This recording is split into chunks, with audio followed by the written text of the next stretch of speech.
Uwi na muna ako ng Gapan nito. At tayo makuha pa Manila. Hirap kumuha ng booking, puro live order. 5, mag-isang oras na tayo naghihintay rito. Ngayon lang tayo nakakuha ng booking. Tinawagan ko nga pala yung drop off mga paps at nagpapatagdag ako ng 200 na delivery fee. Okay na ba yan or lugi pa ako ron mga paps? Good day mga paps, panibagong araw, panibagong kwento na naman na mapaparinggan ninyo sa akin. Araw ng linggo ngayon mga paps, December 8, 2024. Pangalawang araw natin babiyahin ngayon December. Time check tayo. 9:39 na ng umaga. Maghihintay tayo ng booking ngayon. Nandito ako ngayon sa may Santa Maria, Bulacan. Maghihintay ng booking. Yon, sa wakas mga paps, may nakuha na akong booking. Time check 10:35, mag-isang oras na tayo naghihintay rito. Ngayon lang tayo nakakuha ng booking. 3 kilometers lang yung pick up nito mga paps sa may St. Marta, Barangay Batya, Bukay, Bulacan. Papuntang Cabanatuan. May fee niya ay 497. Uwi na muna ako ng Gapan nito. At tayo makuha pa Manila. Hirap kumuha ng booking, puro live order. Tara, pick upin na natin to. Let's go!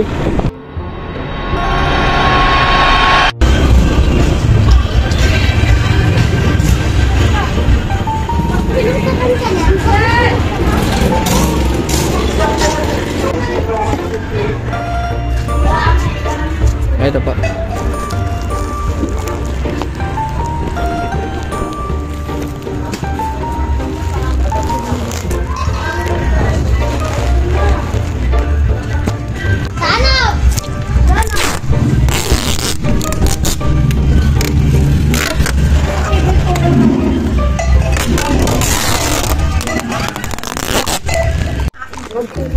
Joke lang. Basta bibigyan kita si. Ito.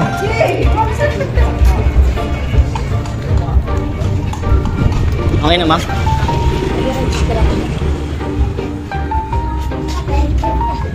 No. Bilisan niyo, alis na ba? Natatrack ba yan kuya kung nasa na yan? Opo, sino po ba nag-book kayo, ma'am? Okay lang sabayan, ma'am, kung may masasabay. Nasabayan dito? Opo. Ayun kuya. Pero mga ilang hours ba yan? Layo ito eh. Pinakamatagal na ba yung ano? 3 hours ganyan? Opo. Ay ba? Item pick up na mga paps. Laki ng pangarga natin. 2 sako, isang malaki, isang maliit. Hindi na natin ito masasabay ng booking. Diretso na tayo sa drop off na ito. Let's go. Tinawagan ko nga pala yung drop off mga paps at nagpapatagdag ako ng 200 na delivery fee. Okay na ba yan or lugi pa ako ron mga paps? Ang delivery fee kasi na ito mga paps ay 497. Kaya nagpapatagdag ako ng 200 para maging 697. Kulang-kulang 710. Kasi hindi ko na rin ito masasabayan ng booking. Mas malaki yung karga natin. Sabi ni drop off, kakausapin niya daw yung pick up kasi hatid na sila sa delivery fee. Kaya hindi na tumawag sa akin yung drop off. Baka nagkasundo na sila sa delivery fee na dagdag 200. Yun mga paps, nandito na ako sa bypass Plaridel. Time check 11:47 na. Nais ko na nga rin pala yung pangarga ko sa likuran kasi nagbabounce-bounce yung likod. Yan. Medyo dinikit ko sa akin yung maliit. Dinikit ko sa likuran ko para safe tayo.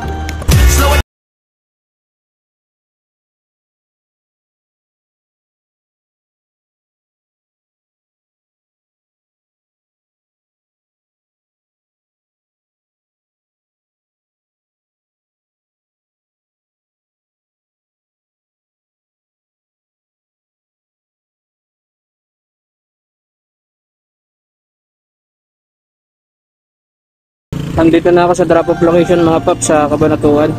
Time check 1:48. 3 oras din yung biyahe natin mga paps. Tawagan ko lang yung customer. Okay lang daw po ba? Isandaan ako yung may dadagdag namin. Sige po. Pasensya na po. Order na po kasi sa kanila yan. Pasensya ka na po dyan. Sige po, okay lang, ma'am. Wala kasi ikaw kita dyan eh.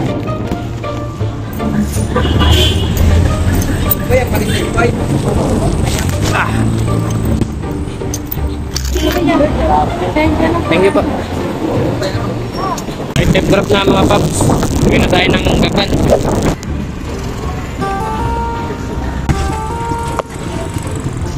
Pinara tayo mga paps.